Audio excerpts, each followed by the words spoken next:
बिहार आप सभी का स्वागत करती हूँ हेलो बिहार न्यूज़ पर। आइए नजर डालते हैं आज की सुर्खियों पर। कोरोना मरीजों के मामले में ब्रिटेन को पीछे छोड़ भारत चौथे स्थान पर, 11 दिनों में 1 लाख से ज़्यादा केस।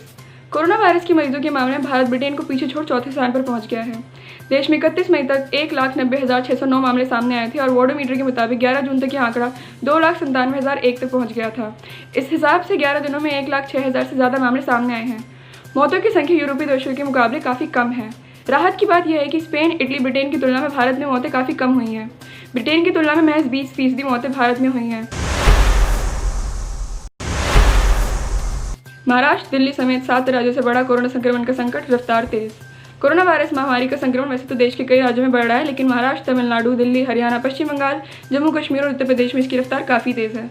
दिल्ली में 15 दिन पहले जहां रोजाना करीब 1000 मामले आते थे, वहीं बोस्टन 1300 से ज़्यादा मामले रोज़ दर्ज किए जा रहे हैं। गुरुवार को तो 1500 का आंकड़ा भी पार हो गया। तमिलनाडु में जहां 700 से 800 के मामले आते थे, वहां अब रोजाना 1300 से ज़्यादा केस आने लगे हैं और गुरुवार को तो 1927 मामले दर्ज किए गए।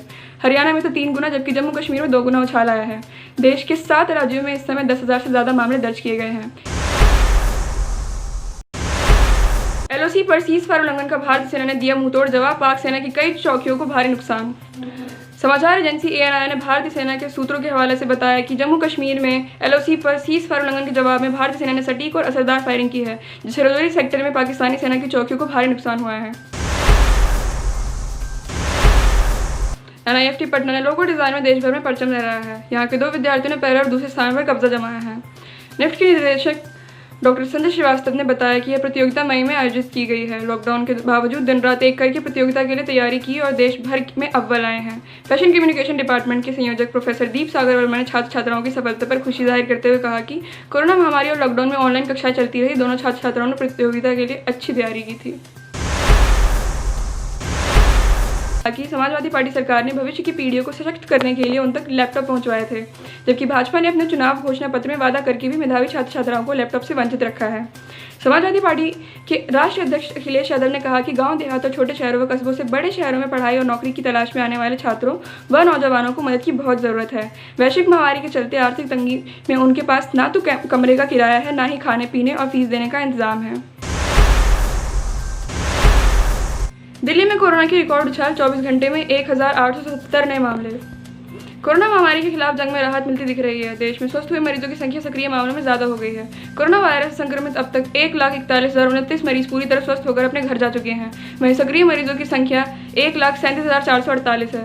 देश में अब तक संक्रमण की चपेट में आए लोगों का आंकड़ा बढ़कर 2.86 लाख और मरने वालों की संख्या 8,102 हो गई है। भारत स्काउट्स एवं गाइड्स DAV जोन द्वारा 5,000 मास्क वितरित किए जाएंगे। जोन के कमिश्नर डॉक्टर धर्मदेव विद्यार्थी ने बताया कि उनके स्काउट्स जगह जगह पर सेवा कार्य कर रहे हैं।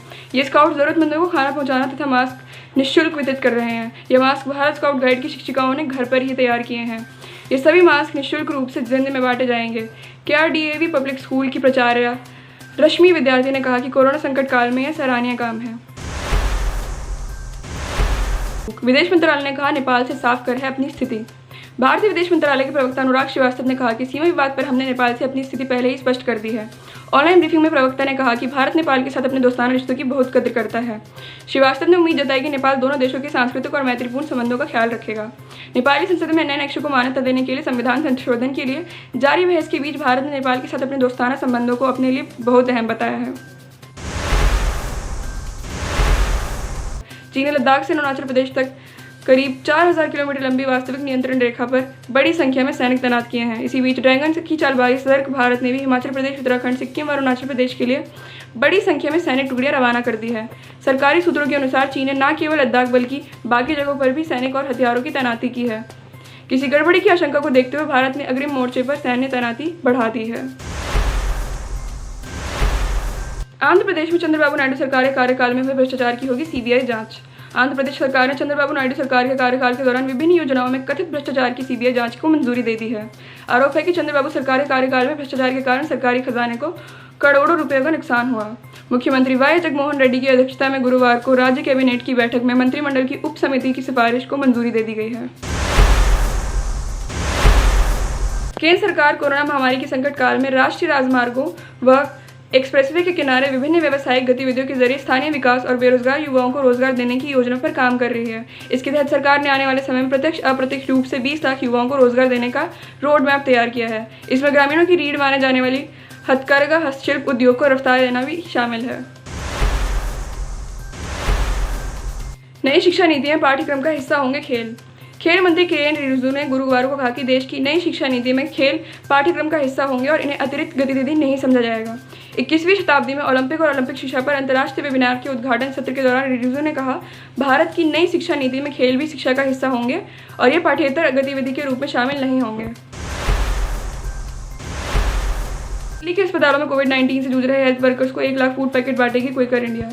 देश की राजधानी दिल्ली के अस्पतालों में कोविड-19 महामारी से जूझ रहे चिकित्सा कर्मियों को खाने के लिए पेप्सिको इंडिया के अनुषंगी क्विकर इंडिया तकरीबन 1 लाख फूड पैकेट बांटेगी। पेप्सिको इंडिया की ओट्स श्रेणी की यूनिट क्विकर ओट्स इंडिया ने दिल्ली के अस्पतालों के कर्मचारियों को 1 लाख से अधिक खाने के पैकेट वितरित करने की योजना तैयार की है। कोरोना महामारी के कारण भारत के महत्वाकांक्षी मिशन गगनयान का मानव रहित ट्रायल अब इस साल उड़ान नहीं भर पाएगा। कोरोना के चलते लॉकडाउन की वजह से इसकी तैयारियों पर काफ़ी असर पड़ा है। पहले इस साल अंतरिक्ष में जांच के तौर पर इसके ट्रायल की तैयारी की थी। अब इस उड़ान के लिए भारत को थोड़ा और इंतजार करना पड़ सकता है। मीडिया रिपोर्ट के मुताबिक इसरो के अध्यक्ष के सिवन ने बताया, वर्तमान परिस्थितियों के साथ इस साल मानव रहित उड़ान संभव नहीं हो सकती है। कोरोना की वजह से बड़ी संख्या में राज्यों में प्रवासी मजदूरों के पलायन से विभिन्न योजनाओं के लिए लाभार्थियों की नई सूची तैयार करने का दबाव बन रहा है। राज्यों में महिलाओं और बच्चों के लिए योजना में इसकी खास जरूरत बताई जा रही है।